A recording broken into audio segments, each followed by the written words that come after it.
Hello, my brothers and sisters. Hope you're having a good day. Naanata karon sa Session 6 sa atong Christian Life program nga naguluhan Empowered by the Holy Spirit. Ang atong gustong kabuton ani mga igsuon nga masabtan ug madawat ninyo ang gahom ug ang gasa sa Espiritu Santo.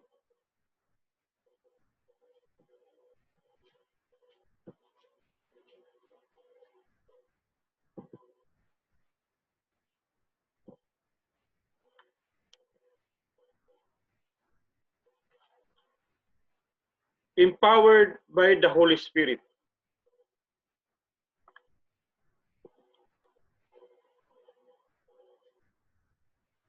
Usa sa mga grabing nagpakonsensya nato mao ang kamatuoran nga daghan sa atong mga kaigsuonan nga nahilayo na sa atong Ginoo.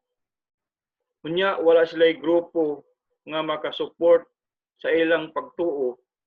Mao nga mawadan sila og direksyon sa kinabuhi.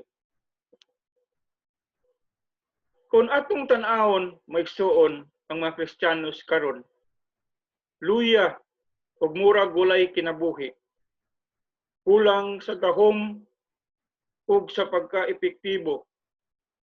Pero dili ni mao ang pagsugod gayud sa Kristyanismo. The early Christian movement was dynamic, strong, and attractive.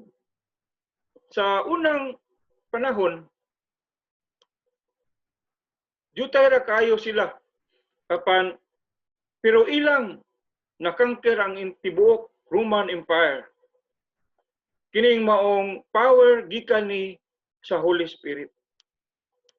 In the book of Acts, mga igsuon, makita nato ang Holy Spirit naglihok diha kanila. Nagiya kanila, nakikistorya nila ug naghatag kanila og mga gasa. Kini nga experience sa unang mga Kristiyanos may tabo usab nato karon.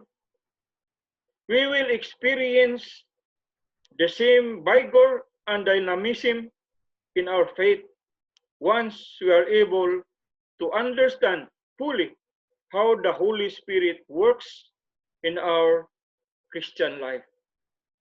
The Holy Spirit enables us to experience God, a living relationship with Him, and His action in our lives. Subo lang kayong palandungon, maigsuon, nga kadaghanan na nato, wala makaibalo o dili suod sa Holy Spirit, as we are with the Father and the Son, Jesus Christ. Karon mangutan ta, who is the Holy Spirit? The Holy Spirit is God, the third person in the Holy Trinity. They have the same nature, substance, and being. The Holy Spirit is the Lord and the giver of life. Sumala pa sa Ebanghelyo, si Jesus ipanamkon sa lalang sa Espiritu Santo. When the angel told Mary that she would bear a son that will be the Messiah, naglibog siya. Kay wala man gud siya makaagi og makigrelasyon sa usa ka lalaki. And the angel said to her in reply, the Holy Spirit will come upon you, and the power of the Most High will overshadow you. Therefore, the child to be born will be called Holy, the Son of God. Nana sa Luke chapter 1 verse 35. The same Spirit needs to be alive in us in order for us to enter the kingdom of God. The Holy Spirit is the Paraclete. Mu-guide siya, mu-defend siya, mu-counsel siya, mutabang. Mahimo pa na atong amigo, mu-advocate, ug mu-comfort siya sa atong mga kaguol, mga igsuon. In the resurrection narrative found in the Gospel of Luke, so wala pa si Jesus musaka sa langit, nagpakita siya sa iyang mga disipulo ug nag-ingon, "And behold, I am sending the promise of my Father upon you, but stay in the city until you are clothed with power from on high." Luke chapter 24, verse 49. The Paraclete, my dear brothers and sisters, empowered them to be bold in their proclamation and witnessing, as well as to have the knowledge and wisdom in proclaiming the gospel. Ang kinabuhi diya sa Espiritu Santo, importante kayo maigsuon, kay mao kini ang kinabuhi nga gusto sa Ginoo nga atong puy-an. The verse from Ezekiel chapter 36 verses 24 to 28 nagpahinumdum kanato sama sa mga katawhan sa Dios sa panahon ni Ezekiel nga nalayo kita sa Ginoo tungod sa sala ug nangandoy kita nga mabalik kita usa sa dapit nga gisaad sa atong Ginoo. Once we respond positively to God's call, my dear brothers and sisters, He will pour on us the pure water, the grace of forgiveness, to cleanse us of our sins. Ug ang Dios muhatag og bag-ong kasing-kasing and put a new spirit within us. Tangtangon sa Dios ang atong bato nga kasing-kasing maigsuon ug iyan ang ilisan og heart of flesh. Hatadan ta niya og gahom sa pag-resist sa sala ug paglikay sa daotang binuhatan. This He will do by putting His Spirit, the Holy Spirit, the Spirit of Jesus within us. Thus, His promise will be fulfilled. Makabalik ta sa promised land, ang gingarian sa Diyos dinhi sa kalibutan. And we will be His people, and He will be our God. When we receive the Holy Spirit, my dear brothers and sisters, we gain, number one, kahiusahan sa Ginoo ug bag-ong relasyon sa Dios, sama-samahan nga lawom ug personal. Second, bag-ong kinaiyahan, madawat nato ang espirituhanong gahom sa pagpuyo sa Kristohanong kinabuhi. And the last, my dear brothers and sisters, gahom sa pagserbisyo isip saksi ni Jesus. We can receive this power of the Holy Spirit by asking God the Father in faith to give us the Holy Spirit. Luke chapter 11 verses 9 to 13. Para natong mga Kristiyanos, mga igsoon, dili ni maoy una natong pagdawat sa Espiritu Santo. Atong nadawat ang Espiritu Santo sa panahon sa atong pagbunyag o pagkumpirma. Rather, we will experience is a fully release of the power of the Holy Spirit. Ang mga gasa sa Espiritu Santo, my dear brothers and sisters, charismatic gifts enable the faithful to do the evangelical mission. discern the signs of times, and interpret them in the light of the gospel. The charismatic gifts enable the faithful to respond to the gift of salvation in complete freedom and in a way suited to the time.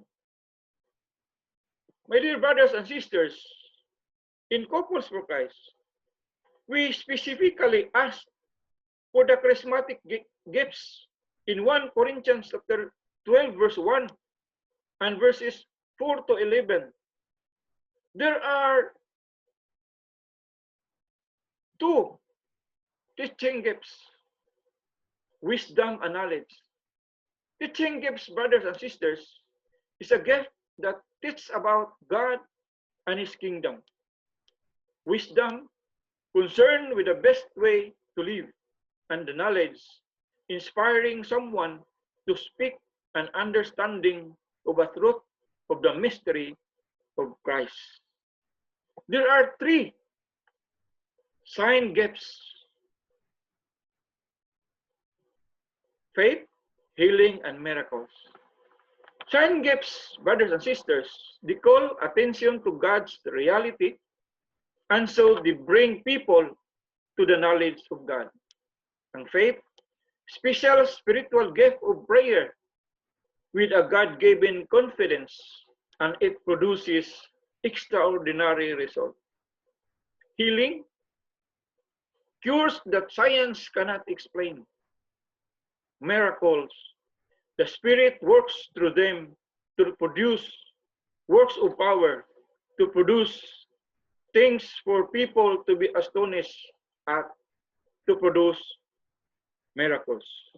And there are four revelation gifts: prophecy, discernment of spirits, tongues, interpretation of tongues. Revelation gifts, they reveal God's power to people. My dear brothers and sisters, atong i-expound o gamay ang gift of tongues. Kitang tanan maigsoon atong yun panganduyon ug pangayoon sa Ginoo ang gift of tongues. Gasa kinigikan sa Ginoo. Atong pangayoon uban sa pagtuo. And then we should cooperate with God, God's Spirit, in order to receive it. Tongues is a gift of praise. It is a means to enrich our prayer life. Number two, cooperate with God's Spirit and yield to the leading and prompting of the Holy Spirit by opening your mouth and speak out. Ablihon din ito atong baba. Ya, musulti ta mga igsoon. Begin by just praising God in your own words. Ikaw ang among Ginoo. You are our God. You are our King. You are our Redeemer. You are everything. You are everything to us, Lord. We praise you. We magnify you, Lord Jesus. Then mga igsoon, imo lang kumahugda na ka og title nga imo kasulti sa Ginoo. Begin by uttering meaningless sounds like la la la la la la la la, imong kusgon la la la la la la la la la la la la la la, anton mo form na siya og tongues, brothers and sisters. You are our God. You are the King of Kings. You are our Creator. You are our Redeemer. La la la la la la la la la la la la la la la la la kalam siya la la. Hallelujah siya malaki siya la. Hallelujah siya la siya la. Hallelujah siya la. The Holy Spirit, my dear brothers and sisters, will form the sound into tongues. Ang analogy ana mga igsuon, no? It is easier to manipulate the steering wheel of the car when it is in motion rather than stationary. So ay ikod ninyo maigsuon sa inyong sakyanan. Kung magdagan ang inyong sakyanan, liso ang nobila, perting humuka. Kung mag-urong ang inyong sakyanan, liso ang nobila, perting gahiya. Another maigsuon, na example, kanang puso nga dugay na kay wala moagas ang tubig, bumbaha nagmayo, dili ginamoagas ang tubig. Pero imo nang katihon og tubig, imo nang buuan og tubig, imo ikati nga tos puso, inigbumba nimo, muagas gyud na ang tubig, brothers and sisters. Do not analyze the sounds or focus on the experience. Just focus on the Lord and offer to Him your appearances as prayers of praise. Resist the temptation, brothers and sisters, to think that it is just you and not the Holy Spirit forming the sound. The gift of tongues is a common experience, brothers and sisters, when we receive the Holy Spirit, just like the experience of the disciples described in Acts.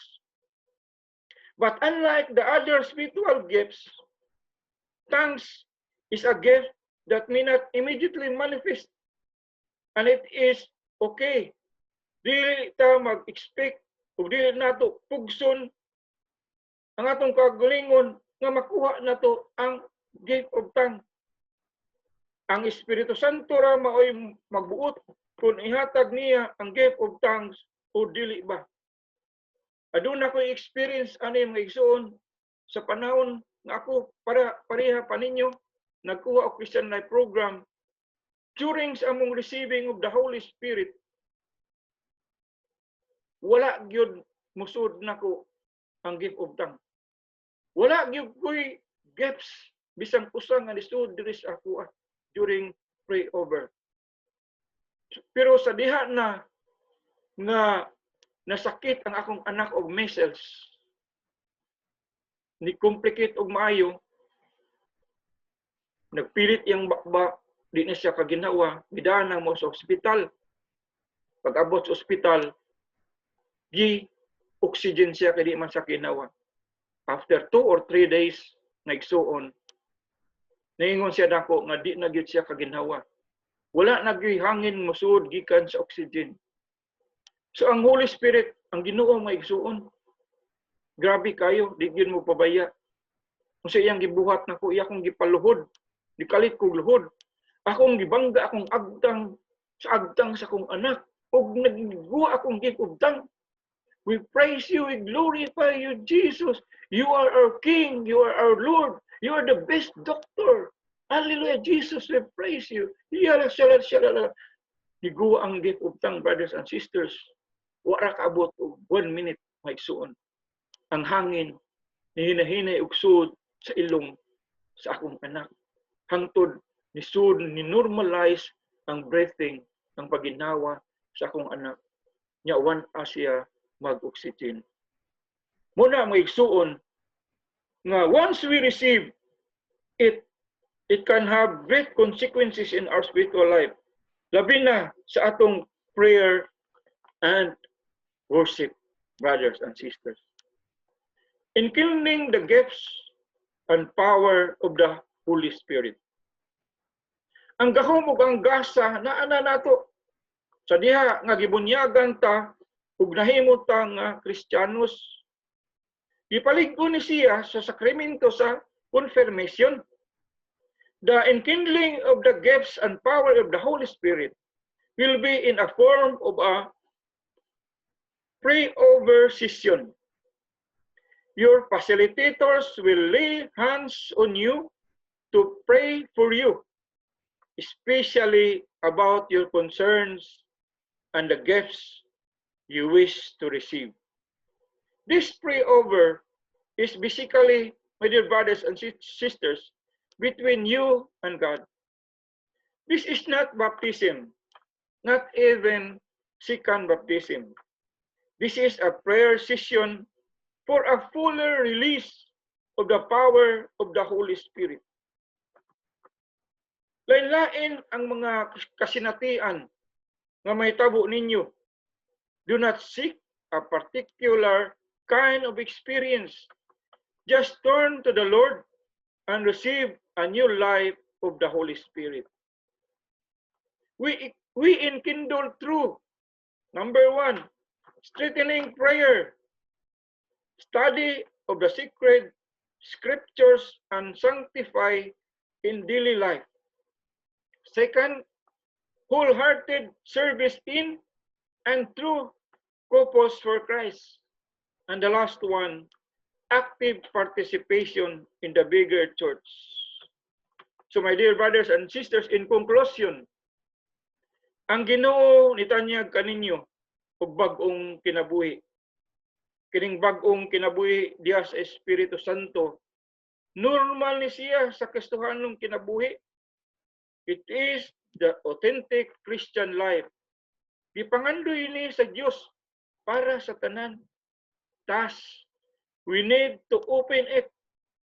Better yet, desire it with all your heart and have faith that you will receive it tungod kay maon ni gi-promise sa Ginoo. Look forward to this new life and to experiencing your own Pentecost.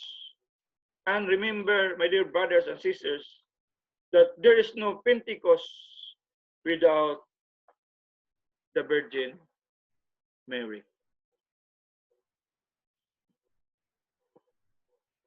Mga igsuon, doon na lang ko'y idugang nga sharing may tungod sa discernment, mga igsuon. Sa dihang ang akong anak katong na hospital, naayo na, gumagawas nami, ang akong asawa nga si Madel, mabdos man to si atong higayuna, nanganak sa dito sa ospital. Then, 2 ka kwarto ang among gikuha sa ospital sa Vélez. Niya ako ngadtungari ko, kay wa may nibantay ni Madel. Kung mo bantay nga rin sa akong anak nga Mesol, niya mo adto sa akong Madel. Mulili siya na ko dito. Nag-advisean ko sa doktor ni Madel nga dili nang ko maadto kay basin ko nang matakdan ang bagong anak, ang baby. So wala ko mulili ni Madel. Sagdan na lang ko siya, pinaamay mga nurse, mga atiman. Sa panahon nga mugawas na mi, ang katong anak na ko nga nasakit, nakadungan sa adlaw nga mo'y pagawas nilang Madel kung sa akong bagong anak. Pero gi-advisean si Madel sa doktor nga dili gyud niya ipauli nga ris amuha sa talamban kay matakdan unya ang baby sa katong nasakit og measles. So unsa imong gibuhat, si Madel gikuha sa iyang igsuon dito siya kapapuy-a sa Mandawi sa iyang igsuon, sa iyang balay sa iyang igsuon. Ako sad iuli sa mi nga rin sa talamban, daan ako akong anak na masakiton. 2 or 3 ka adlaw, doon nagi niyunghong nako. Mako yung madunggan sa akong dunggan nga mingon nga kuha ang imong asawag anak, pauli ka dito sa balay. Nya, baliwala lang to nako.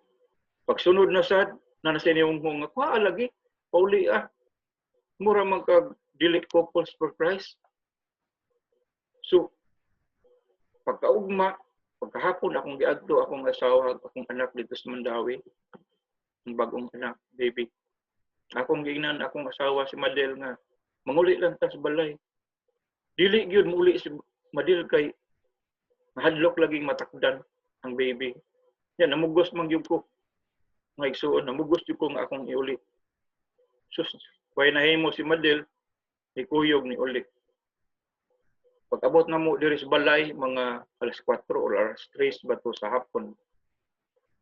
Pagka mga hapit ng alas 6 sa gabi, naabot na ang balita diri namo nga ang balay sa igsuon ni Madel katong ilang gipuy-an dito nasunog, naugdaw gyud.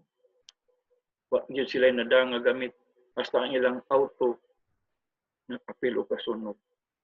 Inana mga igsuon kung ang Ginoo muhatag na sa iyang gasa diri kanato. Malikay gyud tang tanan sa kakuyaw o peligro. Kini lang ko kuto mo igsuon. May the Holy Spirit discern upon you for the experience of your own Pentecost. Have a spirit-filled day.